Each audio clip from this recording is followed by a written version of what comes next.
भूत होते हैं या नहीं, इस पे बहस तो बहुत होती है, पर सच झूठ का फैसला अब मैं आप पर छोड़ती हूँ। तो स्वागत है आपका घोस्ट स्टोरीज इन हिंदी में, जहाँ मैं हूँ आपकी होस्ट विदिशा। और अब से हर हफ्ते शुक्रवार को आप मुझे सुन पाएंगे एक्सक्लूसिवली ऑन स्पॉटिफाई। आज ही घोस्ट स्टोरीज इन हिंदी को स्पॉटिफाई पे फॉलो करें और बेल आइकन को दबाना ना भूलें, जिससे मेरी हर कहानी आप सुन सकेंगे सबसे पहले। Happy friendship day. ये देख, मैं तेरे लिए क्या लेकर आई हूँ। मोगरे का फूल। बहुत अच्छी खुशबू आती है इससे।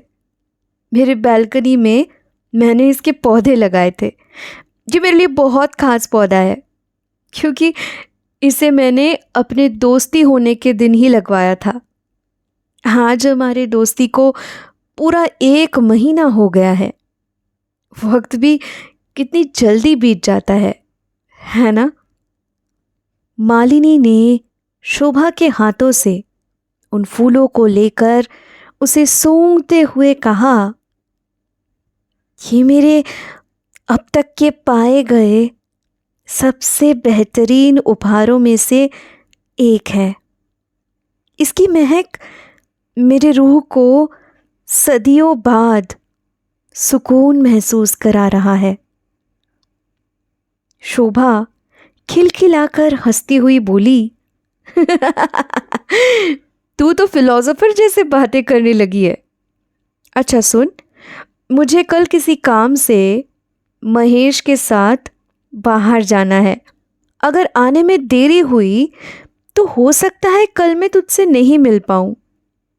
इसलिए कल तू मेरे लिए यहाँ पूरी रात रुकी मत रहना। मुझे आना होगा तो मैं यही कुछ 1 बजे तक आ जाऊंगी, वरना पक्का अगले दिन मिलूंगी, ठीक है? पर तू जा कहाँ रही है? मैंने तो आज तक नहीं सुना है कि तू पति के साथ कहीं बाहर घूमने गई है। तो फिर अचानक ये प्लान कैसे बना? वो सब कुछ मैं तुझे शायद परसों ही अच्छे से बता पाऊंगी, पर इतना हमेशा याद रख कि तुझसे मैं कभी भी कोई राज नहीं रखूंगी। अपना ख्याल रखना। मिलती हूँ, ठीक है? यूं ही अलविदा जताते हुए शोभा सीढ़ियों से नीचे उतरती गई और उसके यूं बदले हुए अंदाज से मालिनी भी काफी हैरानी से उसे देखती ही रह गई। पिछले 2 दिन से लगातार शोभा के इंतजार में पूरी रात छत पे बिता चुकी थी मालिनी। उसे समझ ही नहीं आ रहा था कि आखिरकार शोभा क्यों इस तरह लापता हो गई थी। मुश्किल की बात ये थी कि मालिनी के पास शोभा का कोई अता पता नहीं था। उसने ना कभी अपना फ्लैट का नंबर बताया था, ना ही अपना फ़ोन नंबर, क्योंकि उसकी कभी ज़रूरत ही नहीं पड़ती थी। लेकिन आज मालिनी को पछतावा हो रहा था कि काश उसने पहले ही इस बारे में सोच लिया होता। कहीं शोभा किसी मुसीबत में तो नहीं है? उसके पति महेश या सास ने उसे कहीं कोई नुकसान तो नहीं पहुंचाया होगा? आखिर क्या हुआ है उसके साथ? किसी से पूछ भी नहीं सकती हूँ। करूँ तो क्या करूँ मैं? ऐसे ही अनगिनत सवालों के घेरे में लिपटी हुई थी मालिनी। मालिनी के पास अब इंतजार करने के अलावा कोई भी चारा नहीं बचा हुआ था। पर अगर शोभा के ससुराल वालों ने उसे कोई भी नुकसान पहुंचाने की कोशिश की तो मालिनी भी चुप नहीं बैठने वाली थी। उसने ये बात शोभा को पहले ही इत्तला कर दिया था।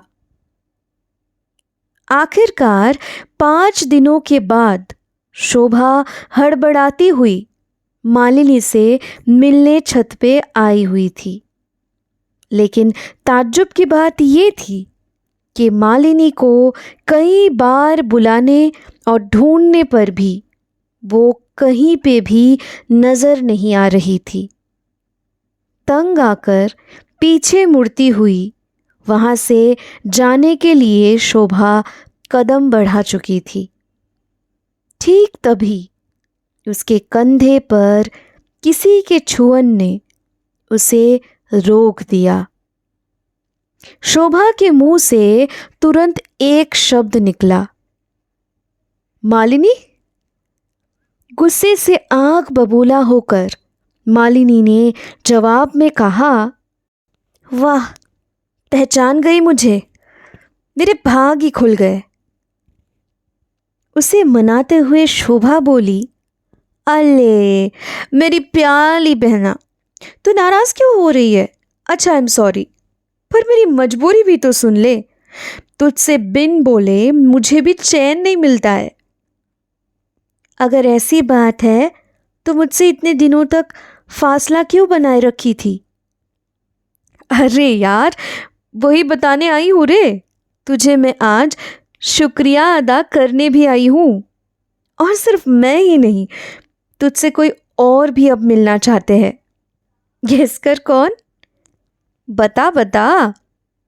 चल, मैं ही कह देती हूँ, तेरे जीजू। अरे महेश जी, तेरा चेहरा यूं, मुझे मालूम था तेरे होठ ही सिल जाएंगे। अच्छा, मैंने तो तुझे असली खुशखबरी ही नहीं दी है, जिस वजह से महेश जी भी तेरे शुक्रगुजार हैं। मालिनी सच में मानो बेजुबान हो गई थी। उसने फिर भी धीमी आवाज में अपने आप को संभालते हुए पूछा, कैसी खुशखबरी? शोभा खुशी से कुछ उछलती हुई बोली, तू मासी बनने वाली है रे। मैं तुझे बता भी नहीं सकती कि इस बात से मेरी जिंदगी किस तरह बदल सी गई है। महेश और मेरी सासू माँ तो मेरा ख्याल और तारीफ करते हुए रुक ही नहीं रहे हैं। पापा को भी कल कॉल करके घर पे बुलाया हुआ था। उन्होंने हाथ जोड़कर माफ़ी मांगते हुए पापा से कहा है कि उनको मुझसे पिछले 4 साल से एक ही शिकायत थी कि मैं उनका पीढ़ी आगे नहीं बढ़ा पा रही थी। इसलिए वो यूं ही मुझे सताकर महेश की ज़िंदगी से उखाड़ देना चाहते थे। पर अब उनको मुझसे कोई तकलीफ़ नहीं है। सासू माँ ने मेरा माथा चूमकर ये भी कहा है कि उनको पोता पोती से कोई आपत्ति नहीं है। बस इसी वजह से मैं नहीं आ पा रही थी तेरे पास। पर तूने तो कहा था कि तू महेश के साथ कहीं पे जा रही है और अगले दिन ही तू बता पाएगी कि। मालिनी को बीच में टोकते हुए शोभा बोली, हाँ हाँ, वही तो। महेश मुझे उस शाम डॉक्टर के पास लेकर गए थे और अगले शाम रिपोर्ट से कंफर्म हुआ, तभी बाकी के किस्से हुए। सच है मालिनी, अगर तू ना होती तो उस रात मैंने अपने आप को ख़त्म ही कर दिया होता। मैंने अपने दोस्ती का पूरा कच्चा चिट्ठा मेरे सासू माँ और महेश जी को बता दिया है। अब तो बेझिझक मेरे घर पे कभी भी आ सकती है, कभी भी कॉल कर सकती है। और हाँ, महेश तो तुझे अपने ऑफिस में जॉब देने का सोच रहे हैं। I am so happy Malini, कुछ तो बोल यार। अरे मुंह तो खोल अब। तुझे तुझे कैसा लगा मेरा सरप्राइज? शोभा जैसे ही ये कहकर मालिनी की तरफ देखने के लिए अपनी नजरें उठाती है तो उसके पैरों तले मानो जमीन खिसक जाती है। उस पल मालिनी उससे कुछ ही दूरी पर खड़ी थी, लेकिन जहां पे वो दिखाई दे रही थी उस जगह से शोभा अनजान नहीं थी। उसने चिल्लाकर उसे आवाज देते हुए आगे बढ़ना शुरू किया। मालिनी, ये तो वहां पे क्या कर रही है? हट जा वहां से। मैंने कहा नीचे उतर आ। बहुत बहुत खतरनाक साबित हो सकता है। तू आ जल्दी नीचे, प्लीज। मुझे डर लग रहा है यार। सुनाई नहीं दे रहा है क्या? गिर जाएगी तू मालिनी। पागल हो गई है मालिनी। मालिनी एक बार पलटकर शोभा की ओर देखती है और फिर मुस्कुराते हुए कहती है, सभी यही कहते थे कि मैं पागल हूं, इसलिए हमेशा से मुझसे अपना नाता तोड़कर मुझे तन्हा छोड़ जाते थे। पहले मेरे परिवार वाले और फिर मेरा प्यार। मुझे किसी से कुछ भी नहीं चाहिए था, बस उनका साथ, उनकी हमदर्दी, उनका भरोसा जीतना चाहती थी। उनके साथ रहना चाहती थी, पर ऐसा हुआ नहीं। जब उस रात तू मिली तो लगा कि अब शायद सब कुछ बदलने वाला है। तुझसे मेरी उम्मीद की डोर जुड़ी हुई थी,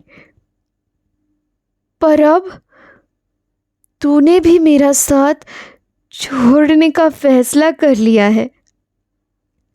अब तुझे मेरी ज़रूरत महसूस नहीं होती। मेरी कमी तुझे चुभती नहीं है। एक बार फिर मैं आज अकेली हो गई शोभा। तूने तो वादा किया था कि हम एक साथ जी नहीं पाए तो एक साथ मरेंगे, लेकिन इस बार शोभा घुर्राते हुए बोली, तू नीचे उतर आ पहले। क्या बकवास की जा रही है? मैंने कब कहा कि मैं तुझे छोड़कर जा रही हूं? मैं तुझे अपने छोटे से परिवार का हिस्सा बनाने आई हूं मालिनी। कोई वादा नहीं तोड़ रही हूं। तू तू बस वहां से उतर आ, गिर जाएगी। तुझे समझ नहीं आ रहा है? तू तू तू मर जाएगी। तू प्लीज उतर आ वहां से। इतने इतने इतने कॉर्नर में मत जा प्लीज, तू गिर जाएगी। प्लीज। मर जाऊंगी।